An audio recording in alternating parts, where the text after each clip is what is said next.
2, 1, 2. This is a sound test. Can you hear me? Yes? Everything okay? Fine. You can turn it off now. Thank you.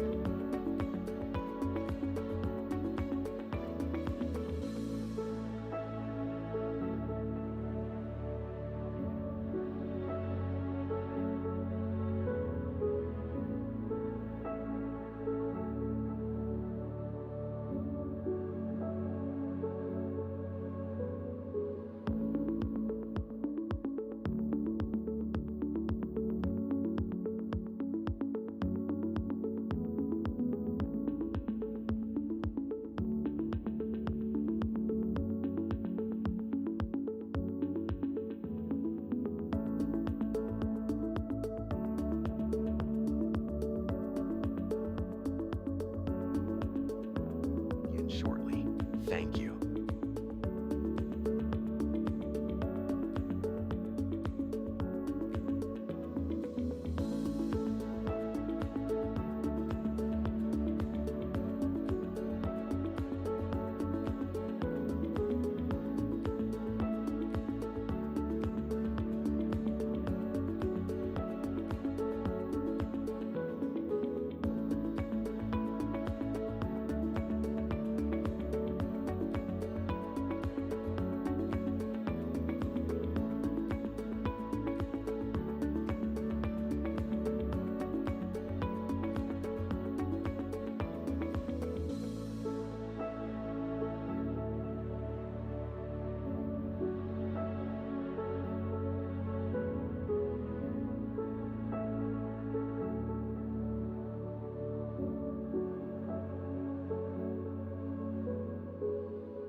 Dear forum participants, we kindly invite you to proceed to the plenary hall as the session will begin shortly.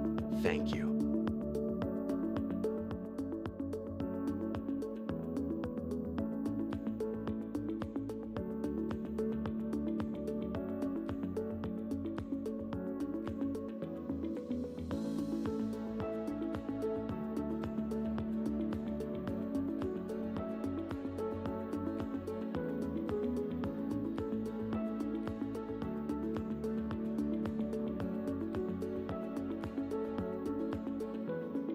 Dear forum participants, we kindly invite you to proceed to the plenary hall as the session will begin shortly.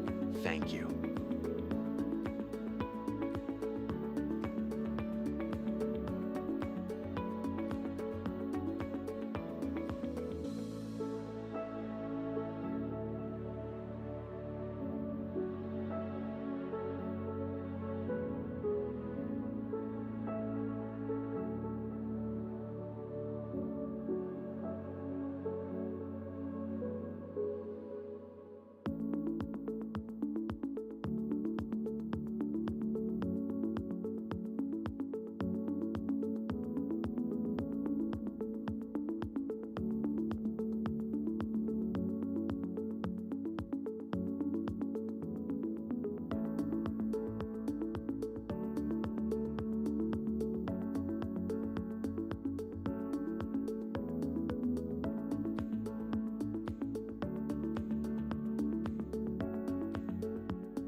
Ladies and gentlemen, we kindly ask you to be seated.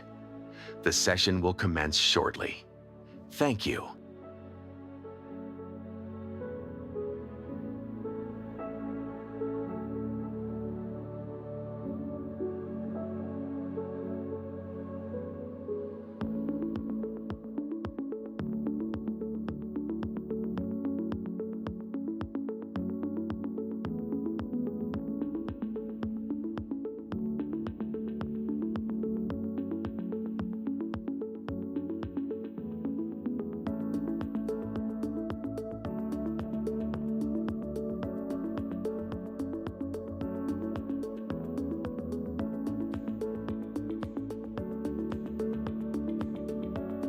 Ladies and gentlemen, we kindly ask you to be seated. The session will commence shortly. Thank you.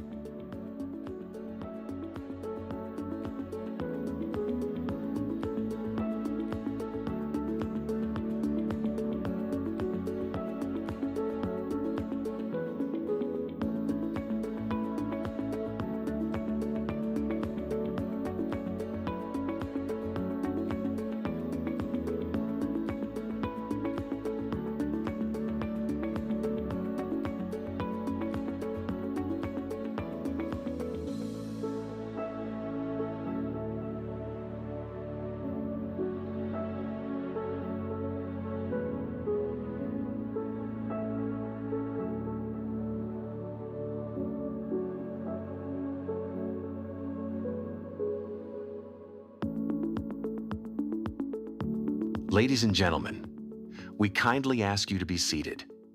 The session will commence shortly. Thank you.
Ladies and gentlemen, we kindly ask you to be seated. The session will commence shortly. Thank you.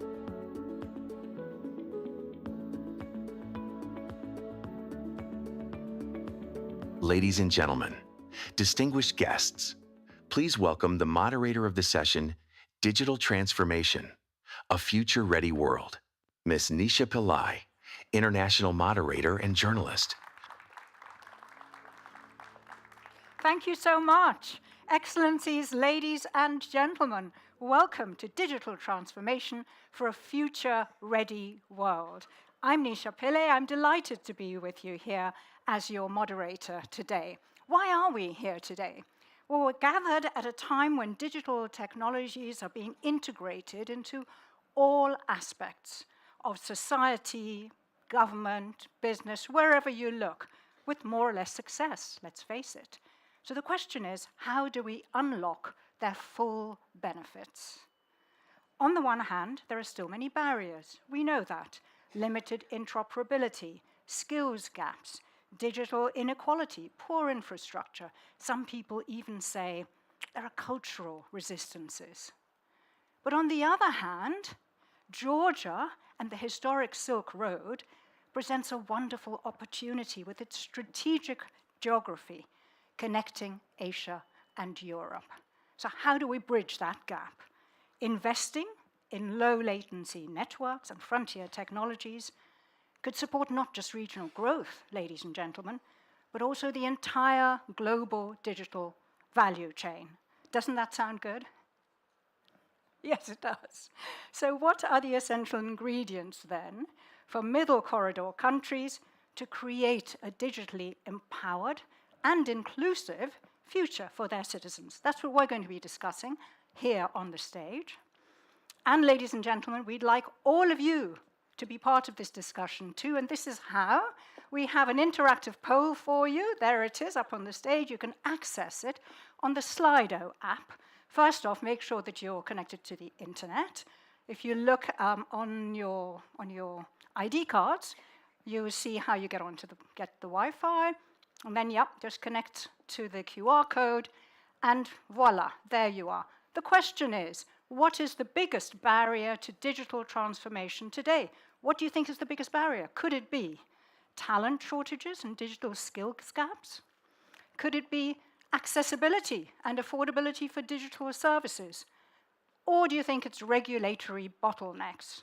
Of course, it's probably a bit of all these three, but we're only giving you a choice of one, ladies and gentlemen. If you already know that you feel strongly about one of them, go ahead and vote right now. Or you may prefer to listen to our esteemed panelists first and then vote. And you have the option to go back at any time and change your vote. Does that sound good? Okay. Let me introduce you now to our esteemed panelists. I'm delighted to say that we're joined from the Georgian government by His Excellency Mr. Irakli Nadarashvili. Mr. Nadarashvili, Deputy Minister of Economy and Sustainable Development for Georgia. Make yourself comfortable. From the government of Armenia, we have Dr. Gevorg Mantasyan, First Deputy Minister of High-Tech Industry from the Republic of Armenia. Good to see you, Dr. Mantasyan. Good to see you again. There you are. Now, the Deputy Director General of the Universal Postal Union, UPU, is also with us, Mr. Marian Ostwald. Hello. Representing the World Bank, Practice Manager for Digital in Europe and Central Asia, please welcome Ms. Isabel Neto. Hello, Isabel. Now, from Nokia and the private sector, we were expecting Dr. Werner to join us. However, in his place, we have Mr. Peter Vukovets, who I can assure you covers exactly the same responsibilities. He's Senior VP for European Market Mobile Networks for Nokia. Welcome, Mr. Vukovets. Glad to have you with us. And from Google LLC, we're waiting to hear with bated breath what Ms. Olga Reis has to say in our panel discussion. She is Head of Government Affairs and Public Policy for Emerging Markets. Welcome, Olga. Dear panelists, make yourselves comfortable. We're going to start now with an overview of where we're at now before we start diagnosing where we need to get to. Okay? So, Your Excellency, Mr. Irakli, as we heard this morning, Georgia has positioned itself for some time as a transit hub for physical connectivity. But what about making yourself into a digital hub? Which policies are you prioritizing? Thank you, Nisha. Good afternoon, everyone. Let me just quickly welcome and thank every delegate and participant of this year's Silk Road. It's the fifth time we are gathering here in Tbilisi for this on this very important platform to discuss also very important topics. And I'm happy that for this year we have this very topic, digitalization, at our agenda. And thank you for having me on this panel.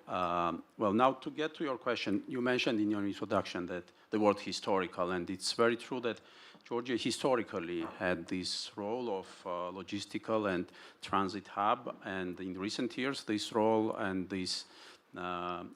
has further increased, and it's not solely about Georgia, it's about the increasing importance of the so-called middle corridor, where Georgia stands as a very important player, connecting East and West and playing this gateway role with the access to the Black Sea for the number of countries on the east from Georgia. At the same time, Georgia aims to develop the knowledge-based and innovation-driven economy, and digitalization is at the very top of our agenda. So by combining those two, we very naturally move to the status and to the ambition to have this digital hub role within the region. So all these foundations, this new, unique, and at the same time natural role of digital hub for a wider region. And the ultimate goal is to become from the transit country of goods and energy to the transit country of data, innovation, and digital services. And there are a number of justifications why we have these ambitions and why these could be true. Just a couple of numbers that are widely discussed. There are different options, but we know from certain researches that the growth for demand for the data transfer and data storage between East and West in the coming years will grow dramatically. We expect more than 40% annual growth on internet traffic and more than 50% annual increase in data storage demand. So with this, we are just focused on upscaling our infrastructure to invest in talent, in policy, in human capital, and we are very much focused on innovation and entrepreneurial skills development in our country. So I just want to quickly touch upon some of the advantages that the government of Georgia, the country, has been building recently, because obviously it's not only about the natural advantage of being placed where we are, but also some man-made advantages. And Georgia today is very well known for its, as one of the most attractive country for investment, for doing business. We have free trade agreements with the 2.3 billion population. This includes China, this includes EU. We have very flexible regulatory and taxation policy, which attracts a lot of investors, which attracts technology companies to Georgia. So altogether, these advantages similarly work for the goal to develop Georgia as the regional hub for digitalization and connectivity as well. I just want to quickly give the audience the understanding what has been Georgia doing internally in terms of the advancement of this goal. And this is, I would say, very important investments in fiber optic deployment, in enhanced cross-border links. Today, Georgia's 99% of population has access to mobile services. 75% is covered with 5G mobile connectivity. We have more than 100% coverage for broadband penetration. We run different programs together with our international partners. One of them, Login Georgia, which aims to deliver the internet on the most rural wide zones where it's not always technically feasible, but economically less feasible. So it's the government's ambition to deliver internet to every single location. In 2023, we brought Starlink to Georgia, and it was the first country in the region which is covered by Starlink. Another great opportunity to have quality internet access literally everywhere on the Georgian territory. We conducted a very comprehensive feasibility study which reveals the economic opportunity for undersea internet cable, for a major data center development, and obviously these are the projects where we are open and we are seeking for international collaboration with the countries in our immediate and further neighborhood. Last but not least, it's the policy making, it's the strategic vision of the country. Within this direction, we adopted 5-year action plan and strategy for the development of digital economy and formation, digital society formation in Georgia, which covers every direction, which I quickly mentioned, but there are a lot of initiatives that we are focused on. So it makes every step and every action feasible, transparent and predictable from our side for business, for different stakeholders, for international partners and for our partner countries as well. Thank you. Thank you very much, Mr. Irakli. And indeed, we heard this morning about the Black Sea deep sea cable, where not just power, but also a separate digital cable is going to be laid. So you can see how, once that is up and running, the connectivity will be further boosted. Dr. Mantasyan, I'd like to draw you into this conversation. So I know that the Armenian state assumes a kind of facilitator role in helping to draw investment into the country. So tell us what's going on in terms of the high-tech industry. Is there anything you can reveal to us in terms of where you've got to and investments that we can look forward to? Okay, that's a very big topic. Thank you very much, first of all, for giving me an opportunity to speak quite long about this, because it's very hard to be sure, but I will try to fit in a few minutes. But I want to join with a word of appreciation for the organizers and the invitation to the Ministry of Economy and Sustainable Development, our long-last best partner in everything which we're trying to do together in this direction. We are currently working to have a new agreement on a few area of interest what we have, and I think it's a perfect time right now to be back. This is important, I think, to frame. It's just 2 years ago we gathered here, and I already see the development in Georgia and in a preparation of the forum. So thank you very much for giving the opportunity for this. And I need to react in the beginning to saying that the Black Sea submarine fiber optics cable, it was not new, I think.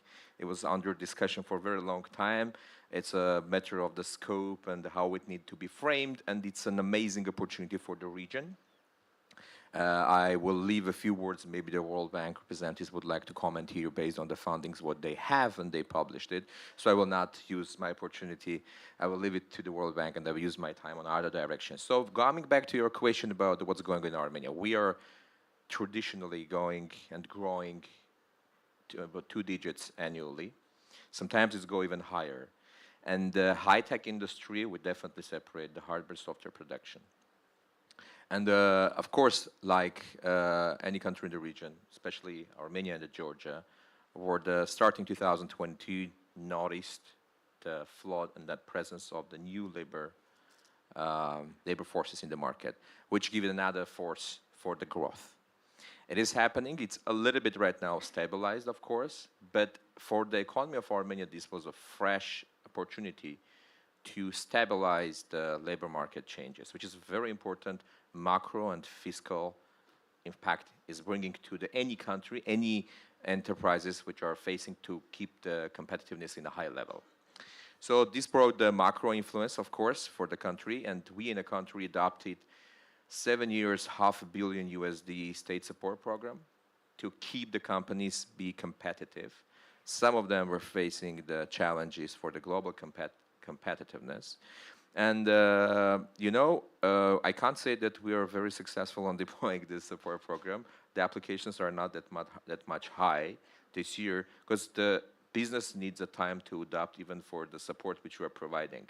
Of course, we put some restrictions for not anyone to be able to apply, but this is giving us creating the bigger potential for the next years.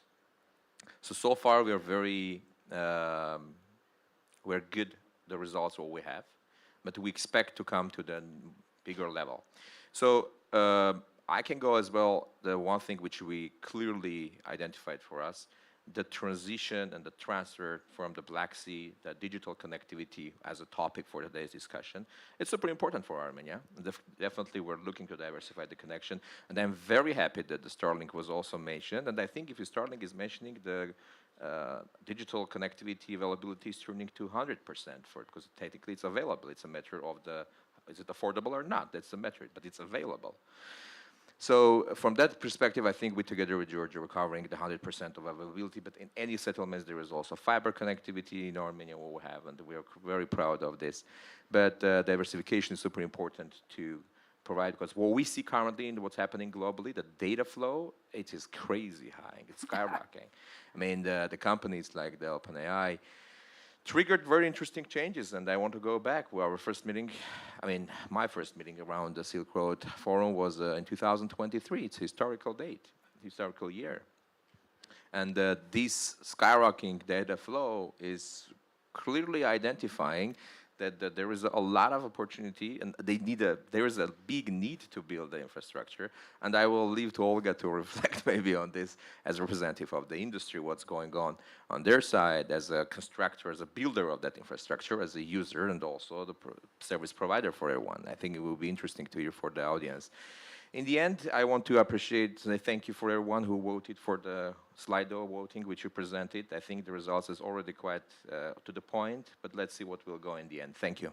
Thank you very much, Dr. Mantasyan. So we've heard there from Georgia, from Armenia, about how they see big opportunities. The world is changing, there are massive data flows. How can this region benefit from it?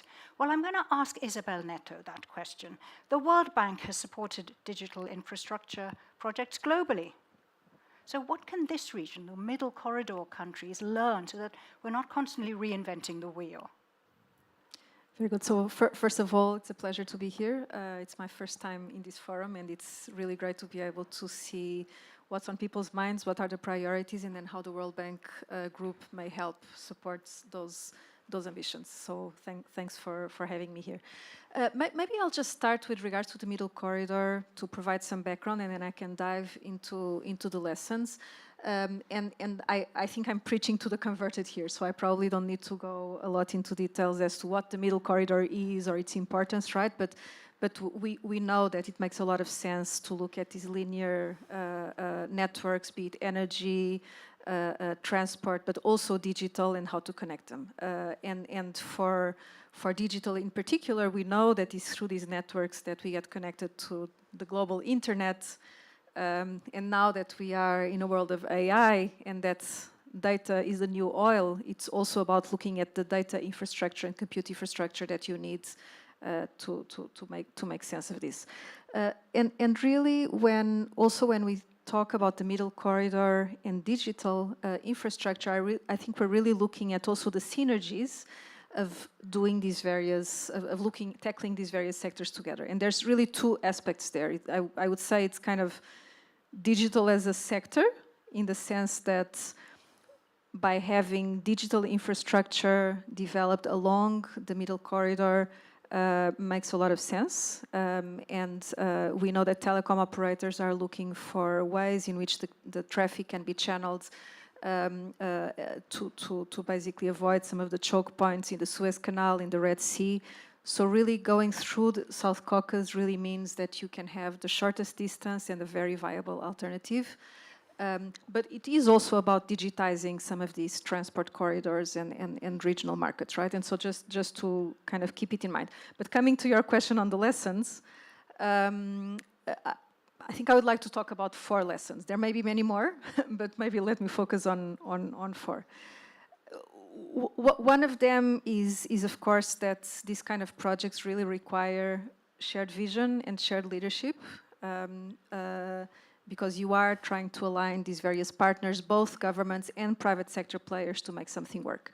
And sometimes that's not easy, right? Because sometimes not everything is allowed. But when the objective is the same, and when there's kind of political and leadership resolve, it's really, I think the lesson is really that we need to kind of keep our eyes on the end goal and see this is where we want to reach.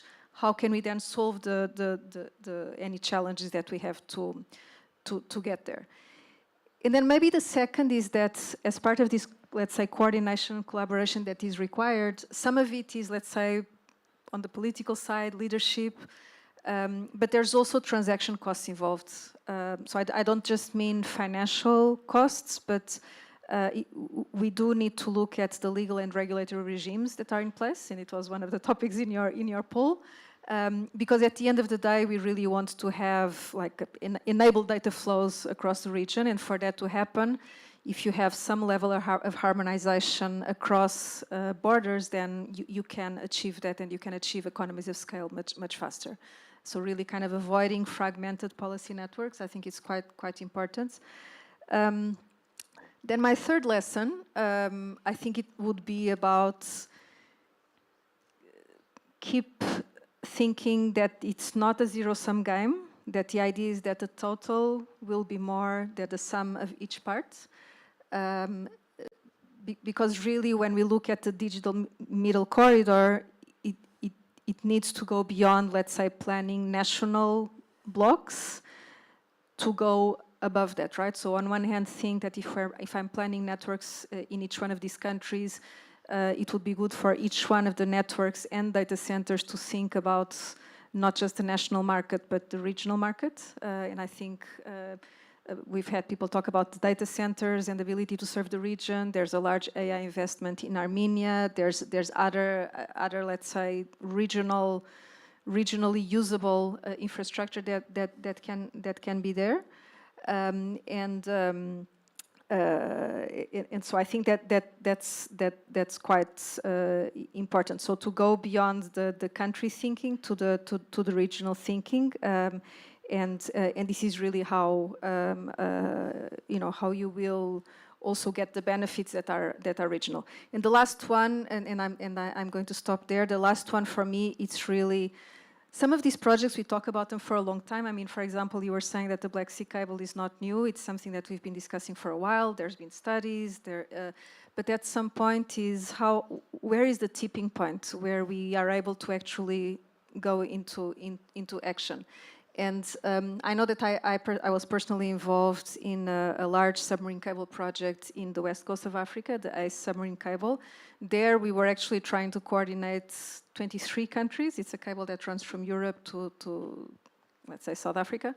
And it was not easy, right? Because to get 23 countries aligned, it just took a lot of time. And at some point, it's an iterative process, but there's a moment where you just need to say, okay, now we go, right? And maybe it's about, yes, it's iterative. Maybe at some point, institutions like the World Bank can help. I mean, at the time, we financed some of the countries that did not have quite enough financing, so that they just kind of gone through the finish line. But I think it does require at some point for each country to kind of lean forward and say, and take the risk, take the plunge. One last point with regards to that, I think for the Middle Corridor and for the South Caucasus, I wonder if something that may be possibly missing is a mechanism for regional coordination, and whether that may make it difficult sometimes to move ahead on some projects. Very interesting point. Isabel, I'm going to take the speaker Yes. rights away from you there. Actually, what I took away from what Isabel said, and each of your points was think regional, think regional, think regional. Yes? I'm going to try and bring in Peter Vukovic, not Rolf Werner, into our conversation now. So we've been talking about harmonizing policies, yes, across the region. Now, how about talking about the infrastructure needs, yeah? So from a technology provider's perspective, what are the essential components, would you say, for a resilient digital corridor infrastructure to make sure it's robust and it's scalable? Yeah, many things, and also let me start perhaps to say I'm really honored to be here today. I'm stepping in for my boss who has actually another obligation, so I'm just received the questions but not the answers which had been provided. Yeah. So, but I'm really honored also not because I'm from Nokia, a leading technology company in that area. I'm also honored because I'm basically and originally coming from Austria, a very small and similar country like I know it from Georgia or Armenia. And I think we might have in a lot of, areas similar problem statements, if you would like to call it like this. Because I believe for a small country, like you said it before, it is extremely important to have a very healthy and good infrastructure in place. And I'm really thankful to hear that there is a huge focus on those things. Yeah? And from a technology provider like Nokia, I think you are on the edge. You are, on spot what needs to be done in this respect. So everything starts, to make it a little bit more technology speak, it starts with fiber. So you need to have fiber in most of the places. Let me put it like this. It's not only about the actual status of technology, we also need to look a little bit further, and I will come to that in a second. Then, of course, the second thing is 5G. And it's great to hear that you have such a high penetration already here in the country. But I believe we also need to consider that 5G is not just about coverage. It's not just about that everybody's having 5G coverage. It's also about using the possibilities what this technology enables, which is about low latency, which is about speed, more data capacity, but also to use this technology, especially also to get, for example, the countryside more connected with things with fixed wireless access, where you are using fiber until a certain point, but then you move forward there with a mobile-based technology. And having said those three elements, which are important, there are two additional things I believe we should, for the corridor, also consider. I believe it's extremely important, and I'm now coming back to the comparison with a small country, that we are working along with international standards. I think without that, in all dimensions of connectivity, I mean, whether it's about the technology as such, it's coming from 3GPP, or whether it's about security standards and other things in terms of technology, make it possible that you can explore this place also for a larger region and a larger territory. And last but not least, what I also would like to bring into the discussion is, of course, that we as Nokia, we are working already on the next level of technology. We had been, for example, last week I was in Armenia and we had been signing with a partner there a memorandum for 6G. And we are working, I call it on networks and a technology which we say will sense, think and act, meaning the next level of technology will even more need infrastructures which are able to bring those values to each and every customer, and this might be residential customer or business customers, but without a proper fiber infrastructure, without a proper 5G infrastructure in all domains, in all corners of the country, I think we would lose a lot of economic possibilities. And that's key, I repeat again, for a small country, and I'm coming from Austria, so I know what it means for a small country. Mr. Wickertz, thank you very much for talking us through very many layers of what we mean when we're talking about digital infrastructure. Olga Reis, I want to bring you in at this point. And Google operates one of the world's most extensive digital infrastructure networks, really. I'm sure we'd all agree with that, including undersea cables, we've been talking about that, data centers, also in emerging markets. So what role can a company like Google and the private sector play in helping the middle corridor countries to realize these digitalization ambitions that they have? Thank you so much, Nisha, for these questions. And again, I want to start by thanking the government of Georgia for bringing us here together. It's actually my first time in Georgia. It's really a shame. Yes. And so I feel very privileged to be here and to talk about the potential of Middle Corridor. But before I start answering your question, Nisha, if I may, I have a suggestion. Just having listened to all my distinguished co-panelists, what is the tipping point, right? Why we should act right now? And I suggest to consider AI as a tipping point. Because it was all about digital technologies. Thanks to digital technologies over the last decade, we all became, maybe richer as the world. That statistics shows that, but it's all about AI right now. And AI brings new opportunities, and these opportunities are very real here in the Caucasus. And let me share a couple of, again, Google should come with data points, right? Here is the first data point. Almost every second job here in Georgia can be augmented with the use of generative AI. 49%, this is our internal research. The potential growth of Georgian economy due to or thanks to the use of generative AI can be up to 4%. And it's only generative AI, right? That's a fraction of AI. And so this is the size of the potential. I pulled data for Georgia, but I believe figures are quite comparable for the Caucasus. So that's the price, and that's why we should all act together. And I just wanted, before I start answering your question, what Google as a company can do, I also wanted to say that there is a huge opportunities not only for private companies like Google, but also for international institutions, development institutions like World Bank and Google to really play a role in this process of making sure that AI works for development.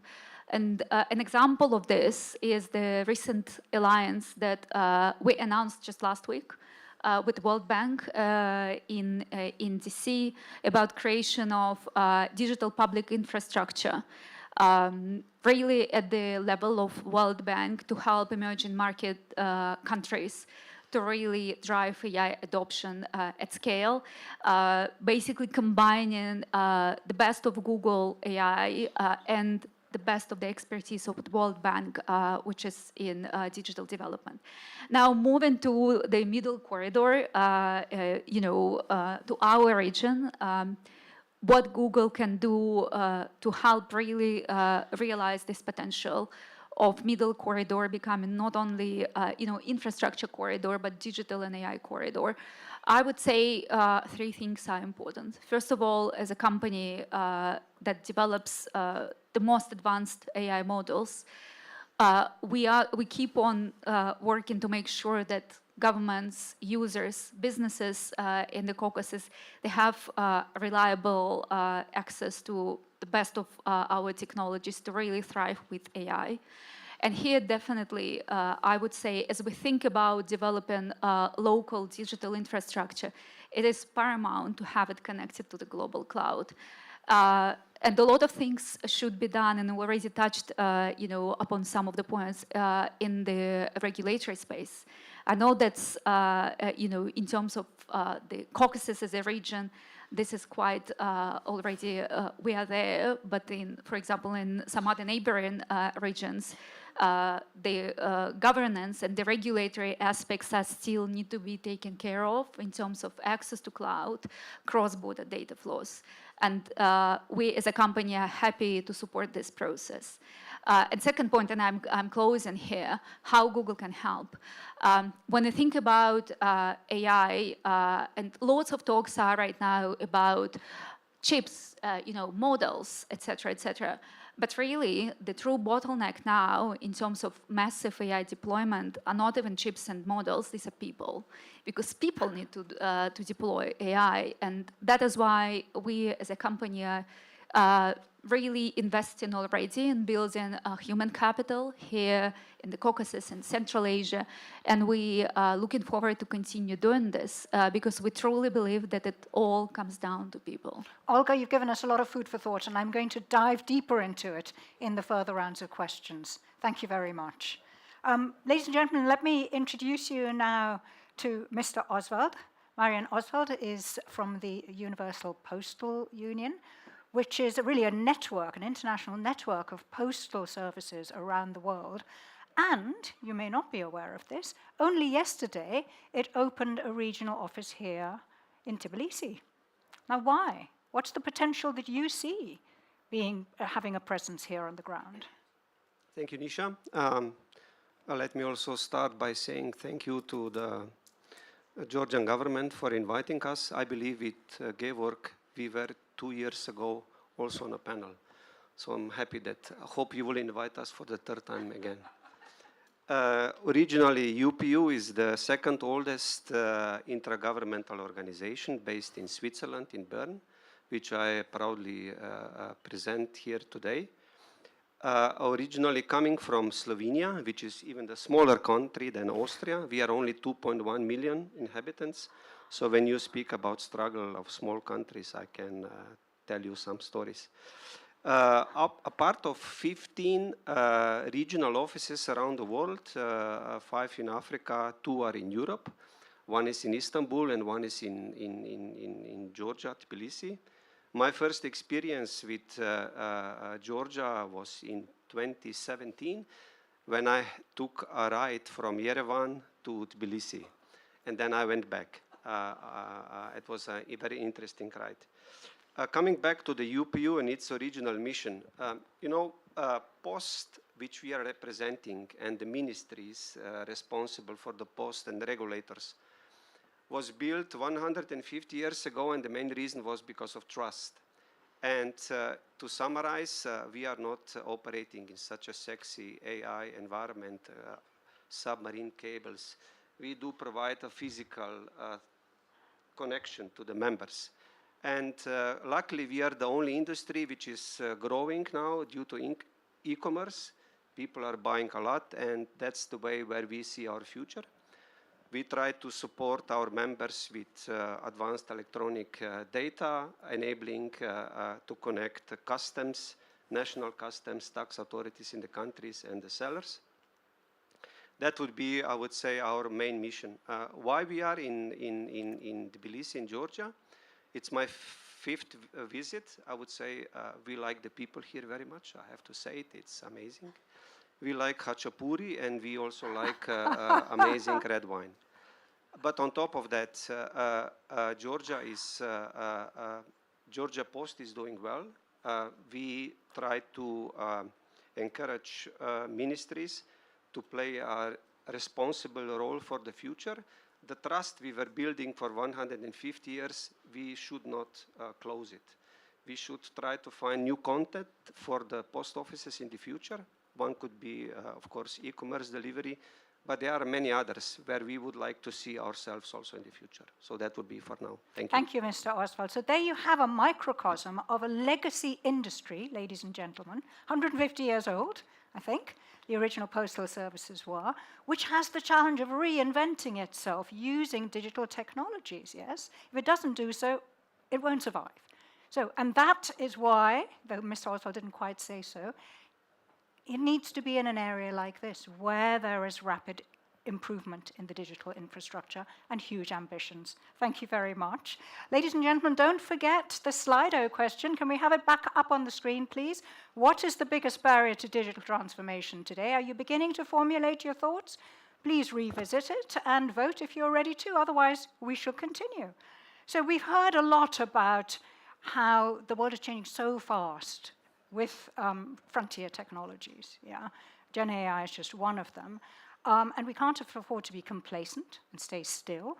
The plans from yesterday are already out of date tomorrow, right? So how do we make sure that this region keeps up, yeah? What do we still need to do? So I'd like to start first off with you, Your Excellency, Mr. Irakli. What is the government of Georgia doing to support startups, tech innovation? What progress have you made in bringing in companies from outside, and where do you want to go? Where's the gap? Thank you for this question. Before I get to it, I think I will recommend the organizers team for the next Silk Road to maybe add a panel for red wine and khachapuri. I think it will have the highest attendance, maybe in the large room. Yeah. Now, seriously, Georgia is a country, it's politically and economically, Georgia is a young country, we all know. So we have the areas and sectors which emerged from literally zero throughout the recent years. And IT sector and the innovation and technology sector, as well as the startup ecosystem, is very good representatives and examples of such development. If we speak about IT sector, it increased tenfold throughout the last 4 to 5 years. From close to zero, it represents today more than 7% of Georgian export. It changed literally the structure of the country's export. It represents 5% of country's GDP. And this happened throughout several years, which is a very short period of time, of course. And the employment increased 4 times, and the average salary in this sector obviously is more than 3 times higher than the average salary in the country. And it's a it's a huge contributor to the country's economic growth, which has been close to, in average, double digit throughout the last 4 years, and really outstanding parameters here. So how this happened, I will try to be humble, but through the very structural approach from the government to the policy making and to the positioning country as an interesting place for global players in this area to extend their presence and their businesses. So it was like 3 years now that we introduced a special program with very tailor-made tax incentives for global IT companies and some other benefits, which brought, as of today, more than 170 global players to Georgia. This is thousands of tech talent brought together with those companies and tens of thousands employed locally. Beyond that, those companies create economic value and they export and they live here and they operate here. They massively invest in the talent pool and they massively invest in the education of IT talent, which is absolutely important. And this is the longest investment, long-term investment in the country's economy.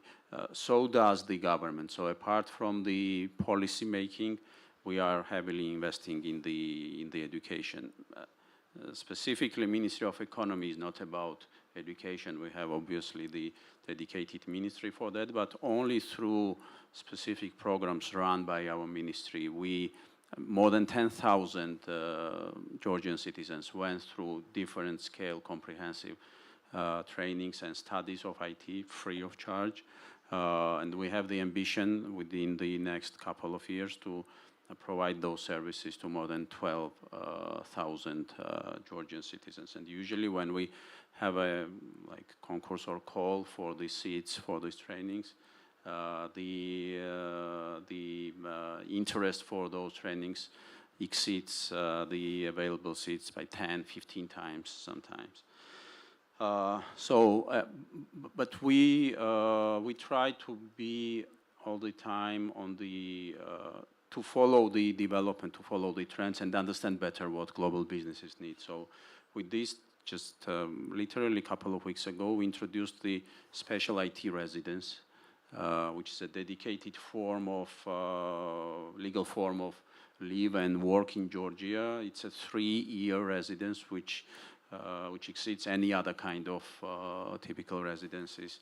With Georgia, we have digital application forms and very straightforward confirmation of the professional skills and also some level of income that those people have. And we believe that this will further facilitate to be in Georgia, to work in Georgia, and to contribute to Georgian economy. So that's very interesting. While some countries are making it more difficult for people to move, right. Perhaps Georgia is opening the doors for international digital talent. So you mentioned the innovation ecosystem, and this is typical story, just which started maybe 5 years earlier. And here as well, it was just literally from the ground zero that we started the building and the development of national innovation startup ecosystem.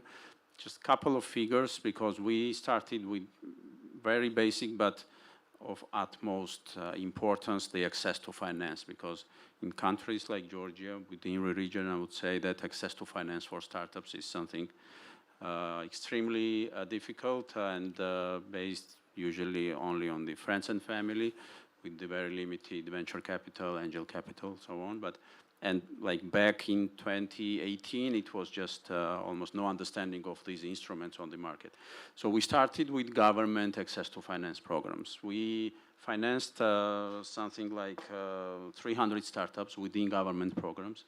We invested a little bit above 40 million Georgian lari, and as of today, just part of those startups have generated 700 million Georgian laris in revenues and international raised investments. They employ several thousand, again, highly paid and high-tech employees, and they create jobs. We follow these instruments by bringing to Georgia and I think to the region the very first international accelerator, 500 Global, which is here for more than 3 years now. It was followed by first venture fund managed by US asset manager company. What was important, we made both of these regionally available. Although funded by the government of Georgia, it is accessible for regional startups. We have many startups participating from Armenia, from Azerbaijan, from Turkey, even from Baltic countries, from Central Asian countries. This year we signed the contracts with 4 global accelerators, plug and play among them, 500 accelerator. 2 other major players will be from 2026 on the Georgian market and working with the startups to upscale them, to get them access to the global markets, global investors, and so on and so forth. This year we introduced this special status for innovative startup, which is again, I think, a rare case in our region when there is a legal status for startup, and we are now able to attach to the status a lot of benefits, whatever is in our imagination. The very first one, which was followed with the status, is the in total 10-year tax holidays for innovative startups. The first 3 years, 0 taxation whatsoever, and then it's gradually increasing, but the maximum is 10%. We introduced the special status, and this is very fresh, for innovative SME, and this is where we aim to support SMEs to invest in tech, in increasing productivity, including AI, of course. This will give them significant tax benefit as well. This sum which will be invested by them in their own productivity and R&D research, the 3 times of that sum will be deducted from the base of the profit tax, which is significant. Mr. Irakli, I'm going to take the speaker rights away from you. You've given us a very comprehensive overview of how the startup scene is being supported with tax breaks and access to finance and better access to talent, including from abroad. I'm now going to ask our 2 private sector contributors from Nokia and Google to help us to see where the gaps are. What would you say that governments in the region should be prioritizing to plug? Because they have big strategies, right? We've just heard one, yes? What do you want to hear that is missing, that you think could make the difference, okay, at a time of such rapid technological change? Let's start with you, Mr. Vukovic. Otherwise, I would say ladies first, but okay, don't worry. It's a tough question, actually, because, you know, in my opinion, and this is not a technology answer what I give right now, the real future lies in new business models, right? And the real future will use, of course, technologies like AI, like fiber, 5G, 6G, you can call them, to enable this kind of new business models and new business ideas. It will enable, like, you know, a different way of collaborating. It will enable also the need for different kind of education. If you said it before, IT, but IT might be subject for AI. So the point is, it's really a tough question, in my opinion. But at the end, I think if you would like to put this together in a technology sentence, I would say we are at the starting point of the AI supercycle. And, you know, the AI supercycle... So that sounds great. What do you mean by it? Supercycle means it will change a lot. Supercycle means it will last long. And supercycle for me means it will require a standardized way, I mean this from a technology point of view, how to develop this. Standardized in a way that you can do this regionally, globally, but also that the people in the community working in this supercycle are working on the same basis, you know. Okay. I try to be simple. And this is a long way to go.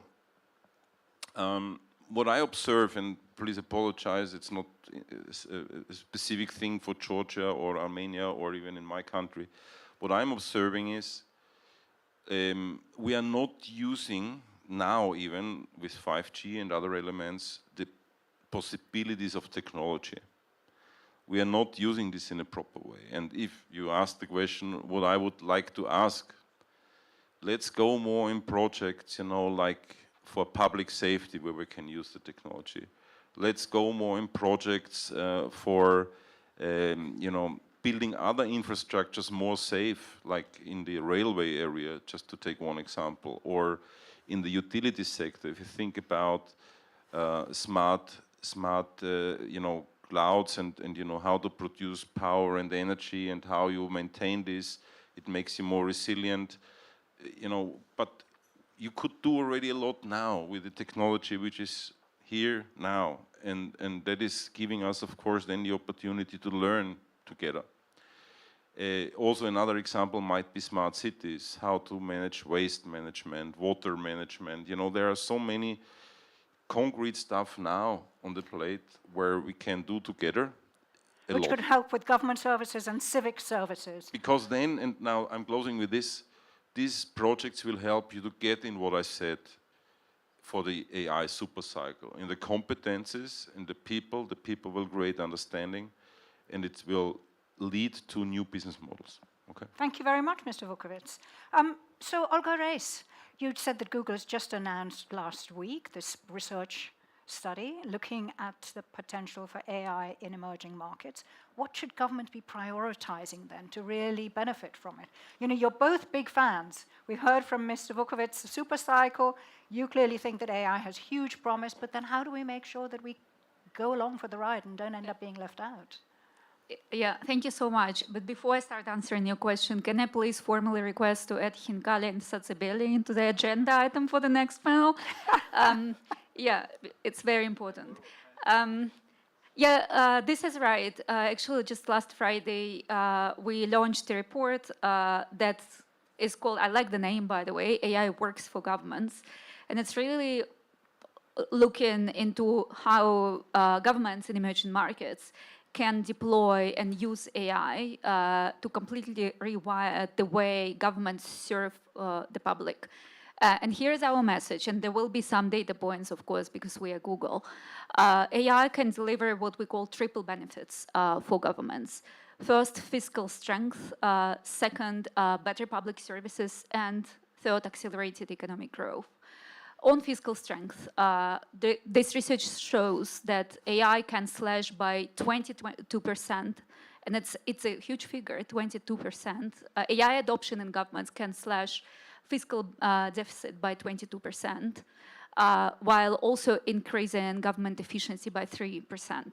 And here's one, one simple example where governments are using AI with the technology that already exists to really rewire the way they work. In Brazil, government is using the tax revenue service, is using Gemini powered by Google Cloud to really, I would say, drastically expedite customs clearance, making sure that passengers can get their bags faster, and then all the goods can come into the country really fast. So that's on fiscal strength and efficiency. This just demonstrates efficiency. Secondly, on public services, we need to be open that still there are so many populations around emerging markets that are not served properly with public services, or the quality of the services can be improved. And this is really about citizens, and real lives of people. One of the challenges that governments around the globe, especially in emerging markets, are grappling with is shortage of teachers. Education is very important, and it's a global challenge. And so we see that governments actually in emerging markets more and more using AI to really enhance teaching in overcrowded classes, and really offer personalized learning, because, again, research shows that personalized learning is the better way of teaching. And I'm actually happy to share that we see innovation happening around education right here in our region. And echoing words of Deputy Minister about the support to local startups, Fox AI is a Georgian startup that offers a personalized platform to prepare for critical exams. has made it to the second cohort of AI First Accelerator. This is a very prestigious accelerator that Google runs.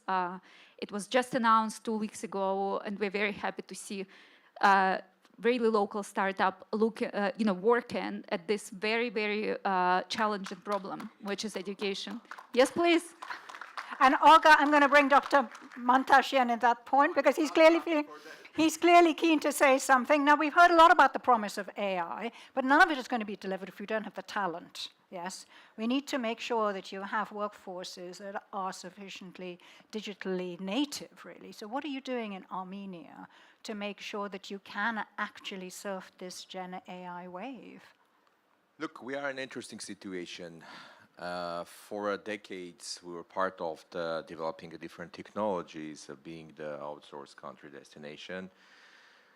We have a few companies who are doing the R&D in Armenia: NVIDIA, AMD, Broadcom, Siemens, Microchip, etc. Everybody doing the R&D, and we're developing the products which later will help for this AI changes globally.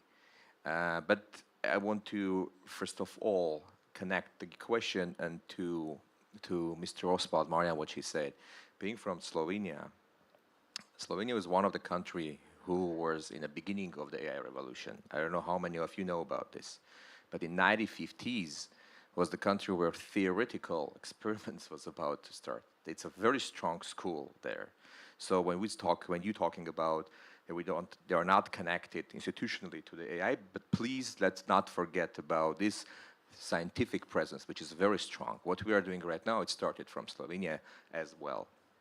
So this is an example when you say the small country, you're small, but we are important. This is where it started. So the foundation in the end is the education. You predicted my voting from the Slido, which I picked up, to be honest. And there is a very important thing that what we need to do. I will try to reflect all the questions which you presented here as well by my answer. For us, it's very important to keeping the relevancy together with Georgia. So when Georgia having the success and having so much impressive changes, developing the industry, we're very happy and we want to go together hand to hand. This is the direction of keeping the relevancy globally.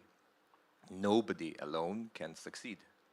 What we're doing for the decades, I mean, we have a Broadcom company in Armenia who is doing the R&D, which the product is evaluated 12 billion in the market.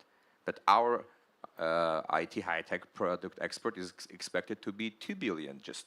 It's a matter of methodology of how you're calculating this. But the core, it's a basic things. It's education. Basically, it's education. And you also, the question which you're giving, interestingly matching what we were having yesterday. Our delegation arrived yesterday with the Prime Minister, and we had a nice dinner with His Excellency Prime Minister of Georgia. And before the meeting, I was talking accidentally to the Minister of Finance of Georgia about the financing of the education. I'm talking, will we be someday in a level that together we will have the campus? Georgia and Armenia, where the students can go. We have currently a lot of projects and the programs where the students are going to both countries to get education. These are I will call for this moment fragmented situational solution. Theoretical physics, which is good, and other. But the core for the preparing, it's the basic thing to create, relying on this fragmented thing, connect these dots and create the environment where we'll be compatible. That's a really interesting idea we just heard from Dr. Mantashian, that actually when you have small countries, you can bring together and create a kind of gravitational force that you don't have alone. Yeah, yes, and in terms of talent development, that's a very good example of how one can do it. Mr. Oswald, can I draw you in? What are the challenges that the postal networks are facing in upskilling in order to really be able to benefit from e-commerce? Because the legacy workforce may not be quite the right match. So how do you tackle that? Thank you. Well, there are two interesting developments in the, let's say, in the developed world, where designated operators had their evolution from letter mail delivery into parcel and then e-commerce. They are now facing with an obsolete postal network. What to do with it? In the developing and least developed countries, they had not such a physical network. But now everybody has a smartphone and nobody needs actually a physical address anymore, because nowadays this is our address, and we buy, and we are actually accessible through the location services. I want to make, before I continue, an interesting point. My first mobile phone, it was not smartphone, it was a mobile phone, was Nokia, and was, I have to hate to admit, end of 90s. And actually, I'm using Google almost every day. So it's such an interesting story that we are here together. But coming back to your point, our end goal would be that everybody could be able to connect to the national post offices to be part of the global e-commerce market. Meaning we will never, I mean the traditional postal operator will be never as fast as the courier are, as the DHL, UPS and FedExes around the world. But we can be reliable, and that's actually our dream we are like to fulfill. And the digitalization and ICT developments actually did much more than all the governments in the past were able to do in order to increase efficiency. Because it is, our industry is a physical industry, it relies on workforce. There will be always a need for, I hope, for a physical delivery. I hope that my sons will not send a love letter supported by the best AI tool. I still believe in solidarity. This is something where I would like to bring into the perspective our organization, because there are some countries who clearly lack, and that actually probably my response will be about your questions at the end. What we can do as a UPU, we just promote projects. For example, this region here, we are so pleased that there are countries like Georgia, Armenia, Azerbaijan, who work together. They recognize the importance of the Silk Road. I mean, the bridging between East and West. And we see it as a very dynamic environment. And that's how we hope it will stay in the future. Thank you very much, Mr. Oswald, who just spoke to us about solidarity, right? So I'd like to bring you in, Isabel Neto. We've heard a lot about the promise of AI, potential growth, new business models, potential for better education systems. But in the short term, it could very well also lead to job displacements. So how do we make sure that here in the middle corridor countries, we pay attention to these questions of inclusion, that the gallop to join the AI race doesn't mean that people are left behind? Again, an excellent question. And maybe I should say, I mean, Google was saying they bring data points because they're Google. So the World Bank is actually working currently on, I mean, we publish every day a World Development Report, and the next World Development Report will actually be about AI and kind of the consequences, the opportunities of AI.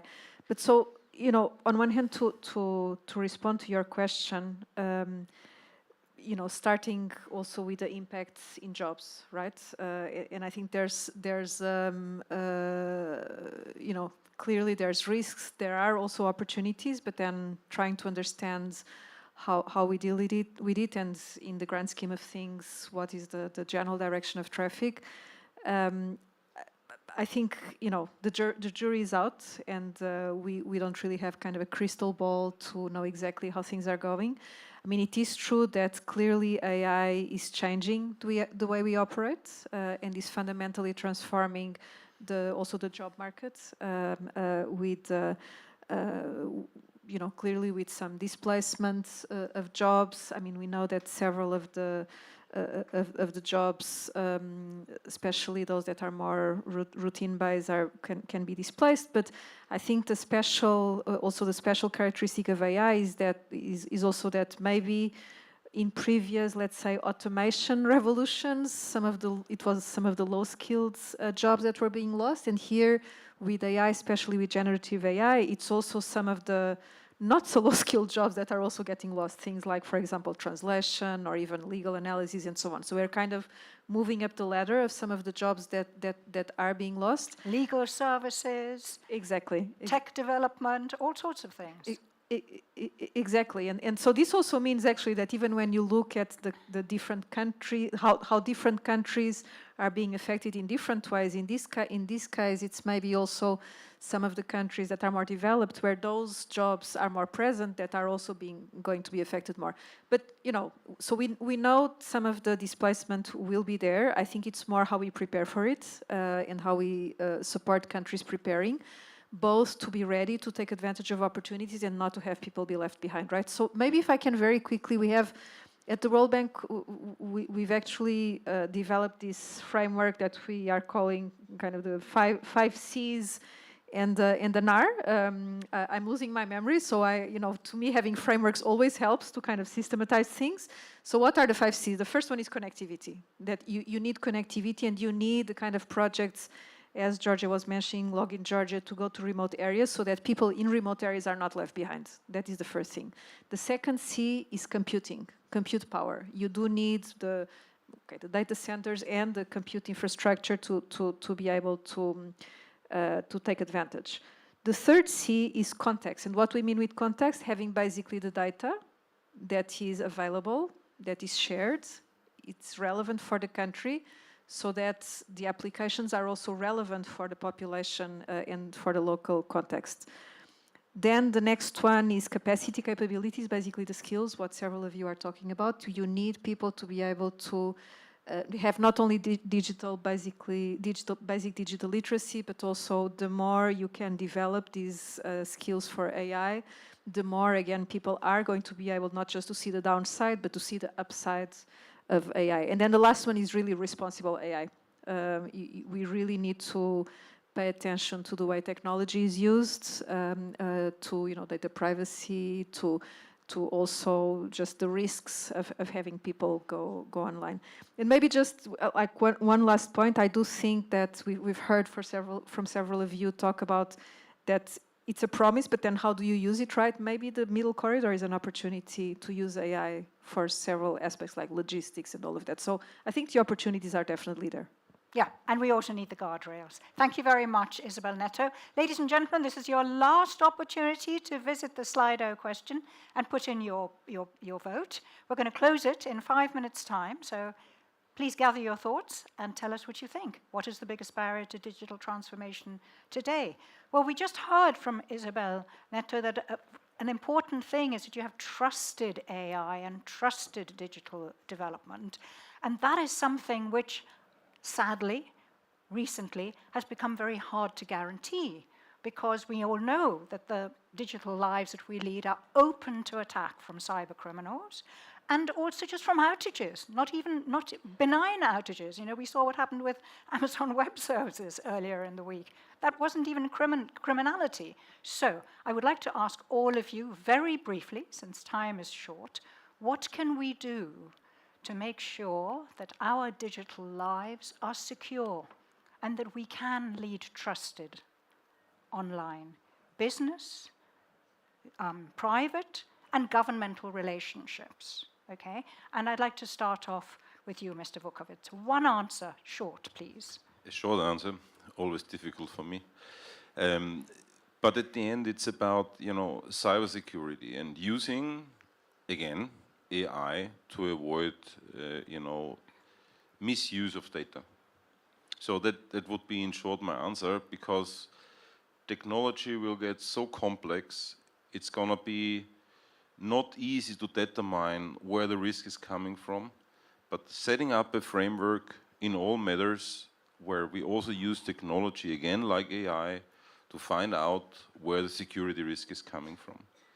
And I think that is key, and this I would like to add here. Imagine a world, like I said, sense, think, act. That is what the technology will do. And eventually, imagine a world where, treatment against cancer, for example, can be individualized. Imagine a world where teaching, like taking your example, can be individualized. this is coming with a lot of technological, effort on the one hand side, but also with a lot of private data. Yep. So this is key. Whatever you do, it's business relevant, it's people relevant. So AI can help in all dimensions. That's my answer. Yeah, and And we are prepared for that. Yeah. It can be also be used as a very effective tool for defenders, and hopefully you can close the gap between attackers and defenders.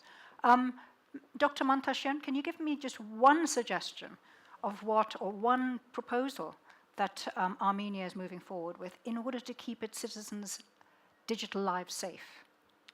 We adopted the cybersecurity law. It's a second hearing will be soon, but we don't need to invent the wheel. You need to give the digital literacy to people who will use, and you need to give the literacy to the one who will regulate it, but not to over-regulate. So this is the balance which you need to keep. To be short answer, here is this. You need to help to your people to understand the technology and the harm and the opportunity, and also equip the people who will go to this and follow the rules. This is the role of the government, to be honest, to organize the life in a society. And the regulation is also important for the businesses' stability, to make it clear, to be able to operate in any situation. Thank you very much. And I know you've introduced a new data law in Armenia recently exactly to that end. Isabel Neto, you've talked to us a lot about regional harmonization on regulations. What can be done in terms of cybersecurity and digital privacy across the region, do you think? So indeed, I think without trust, it will be very difficult to drive adoption. And yes, it is about cybersecurity, data protection, privacy, looking at safe use of technology. And we talked before about fragmented markets and sometimes small countries trying to see how they can kind of get it through. I would say that something that will be very useful when we're looking at this space is also to move towards some harmonized regulation and approaches and standards so that you make it easier to kind of drive that adoption. And I think that's already the case here in this region, where I think the three countries are going in different areas towards regulations that are harmonized, sometimes with the EU standards and so on. And I think that can be very, very important. Okay, thank you very much. Olga Reis, so you've been talking to us about the great promise that you see from, for instance, just GenAI and across very many other frontier technologies. So they could simultaneously encourage innovation and investment, but at the same time might make our lives online less safe. So how do we balance this dilemma? Can you tell me, give me your watchword at Google? I would say the way we approach it is, it's three words, actually. It's bold, responsible, together. Bold, being bold in adopting AI to really, tackle challenges that our societies face. Do it responsibly from the start, not when you already have a model or you have a product already. You should have responsibility principles built in when you start developing the technology, and do it together. It means no one company. That's a change in the way in which models are developed, right? If you're going to do it build it in from the start. This is how it should be done. That's our approach, and we believe this should be an industry standard. And do it together. By doing together, it means multi-stakeholder dialogue. No company can do it alone. Get it right, and to get it right, we really need to be responsible, make sure that we involve everyone. So that would be my answer. Okay, thank you. Say it again, the three words.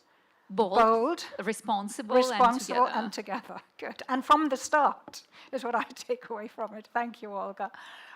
Mr. Oswald, so the postal services, as we know, have been going a long time and have been trusted by communities to deliver their very personal belongings, their letters, their cherished wishes, their identity document, right? So this is a great relationship of trust. What can you take from that to inspire all of us, maybe, in short, as to what trust means when it comes to the exchange, which is what, after all, our digital lives are about, the exchange of one person's idea or monetary value with another? Allow me a digression. What happened to us, and it's related to Georgia. We had a month ago a congress where 192 member countries came to Dubai, and we had elections. And we had elections in the Postal Operation Council. We have 2 councils, and we did a terrible mistake. It was part of a human and IT error, and we mixed the votes for 2 countries. And actually, one of my reasons being here was also to formally apologize in the name of UPU, because as of recently, Georgia is officially a member of Postal Operation Council, and actually we discovered this mistake just a day after the election happened. So we announced the council members, and people were celebrating, and next day we discovered that we did a mistake. That's a point of trust and transparency. What we can do, we as an organization, I mean, there are 2 goals. One is internal goal for the organization itself. I can tell you we have every month like a phishing emails. Even I fall into a trap sometimes. They are very sophisticated, and we are monitoring our staff, how they are keeping the security. We employed a cybersecurity officer. That's what we do internally. Externally, we try to provide member countries with solution, securesolution.post. We have a big team here in Georgia. We also introduced recently an archive solution for stamps around the world. And all member countries are actually archiving their digital stamps, I mean the physical stamps in a digital world, enabling them to find some kind of protection tools. This is the way how we try to build on trust we had in the past also for the future. Thank you very much, Mr. Oswald. That's very interesting, and for owning up immediately to the error in the voting, which many organizations may not have done. So, Mr. Irakli, you're our host. Draw our conversation together for us now. We've been discussing so very many things: infrastructure, getting ecosystems going, talent development, trust, leading secure and confident lives online. What would you like to suggest to the countries in this region that you could do together, taking on from Isabel Neto's suggestion, that you need to have more regional projects and regional harmonization? It's a difficult one. I hope most of you attended the opening ceremony this morning, where 3 leaders of 3 regional countries, Georgia, Armenia, and Azerbaijan, they spoke mostly about the cooperation, and they spoke mostly about positioning this region as the whole ecosystem. Economic ecosystem, logistical ecosystem, technological ecosystem. And this list could be really long, and longer it gets, more power to the region is brought, and stronger the region can be positioned on the global economy, against the challenges of cybersecurity, against the competition, against the challenges to keep up with the very fastest developing technology world. Also, this panel, if you look at the structure of this panel in terms of attendees, there are government officials, decision makers, policy makers, implementers. We have World Bank, which has the global knowledge, global best practice of policy, of implementation, of errors and mistakes, also funding for major projects. And we have technology companies having the up-to-date technology, having solutions and working on the solutions to almost every question that we have around this panel and we have globally in our economy. So I think that the cooperation is vital, and it goes to almost every aspect, to the infrastructure, to interconnect infrastructure. It goes to the policy making, to harmonize the policies between countries. It goes, of course, to the education, where a lot of things could be done on the regional level. And I agree with colleague that we need to think more about the cooperation in this area. I want to take this opportunity and thank Georg with the mutual project when we brought already to Georgia the TUMO school. This is outstanding experience for school kids, the technology school, which is Armenian origin, but to me it's a global project operating in more than 17 countries, as I know. From next year, we will have TUMO school in our Kutaisi tech hub, which will be one of the major tech hubs in country and maybe in the wider region, by combining very interesting mix of technological advancements. There will be a technological museum. We will have TUMO school. We will have a major technopark, a lot of labs there. We will have the first in Georgia AI Excellence Center with the laboratory, which will be working on the solutions that were widely discussed here to how to implement AI in real economy, in public services, in healthcare, in education, to advance the economy, to increase the productivity. This platform is regional, similar to many other Georgian government's initiatives. It's open for our neighboring countries to come over and participate and cooperate. And again, I would like to thank colleagues for the very solid ground that we have this mutual understanding that cooperation is key. We have very good relations with our Uzbek colleagues. Last month, we had the first cohort of Uzbek students participating in Georgian AI bootcamp together with Georgian students. Very, very interesting experience. But again, this is fragmented yet, and we need more systemic cooperation, that there are almost no boundaries in terms of how you start your startup in Georgia and you end up in the region without having the legal and financial and regulatory barriers. You start your education in Uzbekistan, you go through Armenia, Azerbaijan, and you settle your business in Georgia or elsewhere. So the collaboration is fundamental, and I think that the whole vertical, I mean, again, getting back to the morning session, starting from the leaders of the countries, ending with the smallest startups, they see this value of cooperation, and I think that we should elaborate on this more. Totally makes sense in terms of human development. Thank you very much, Mr. Irakli. Ladies and gentlemen, would you like to have a look at our poll? How did you vote? Well, no, actually, before we do that, I'm going to ask our esteemed panelists how they would have voted. How about that? May we have there it is. What's the biggest barrier? How would you have voted? I'm going to ask Olga first. Which one of those would you have chosen? Definitely regulatory bottlenecks. Oh, okay. Regulatory bottlenecks. So that's over to the two of you. Definitely accessibility and affordability. Okay, so two completely different answers there. Isabel Neto. It's a very tough choice. Between?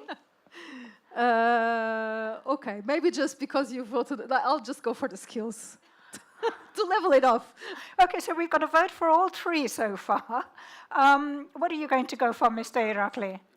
You're not going to go for regulatory bottlenecks, I know that for sure. No, why? What are you going to go for? Talent shortages? Well, it's a very well-balanced question, and none of the answers are of secondary importance, of course, but in light, again, of the cooperation, and if we look at this question in a broad manner, I will go for regulatory bottlenecks, especially when we speak about the larger markets and larger collaboration between countries. So this harmonization, if you can call it regulatory bottlenecks, yes, why not? Okay, very interesting. Who hasn't spoken yet? Dr. Mantasyan? We adopted cloud-first policy. That's why I say the regulatory bottleneck is not at this moment. I will pick up all of them and add the fourth thing as well. But you're only allowed one. I pick up the talent, and I think it was quite obvious. Okay, so we've got two for talent, we've got two for regulatory bottlenecks, we've got one for accessibility. Mr. Vogel. There is no pressure, but I'm very honest. I also voted for accessibility. But I did this more out of a technological brain working, because without that, you don't need 1 and 3. You know, Okay. without infrastructure, without accessibility, you don't need the other two. That has really spoken like a Mr. Nokia man, right? It's part of my business, right? Have you had your vote, Isabel? Mr. Oswald, have you had your vote? No, you mean through the QR code? No, I did not. Which one are you going to go for? I was for accessibility and affordability. Accessibility, regulatory, accessibility, regulatory, skills and skills. It's pretty well evenly balanced, right? I actually am, I think let's let the audience decide, shall we? Really diplomatic answer there. Can we have the big reveal, please? Ooh, look at that. Talent shortages and digital skills gaps. So, that's very interesting. Yes. And we could continue this conversation forever. But clearly what both of you were saying about working together in the region to create boot camps, to make sure that a learning model in one country is exported to the next, and that you create a startup zone for the whole region so that talent can move around, will be an enabler for growth. Yes? So I'd like to say a big thank you to all our speakers. Have you enjoyed yourselves, ladies and gentlemen?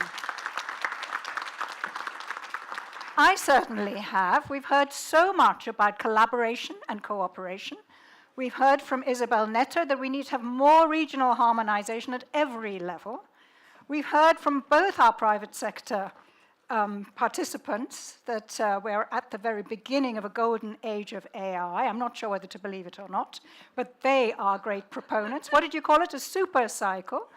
And we've also got, last but not least, from Mr. Oswald, that hope that we can rebuild, we can reboot, we can reinvent even some of the most traditional societies.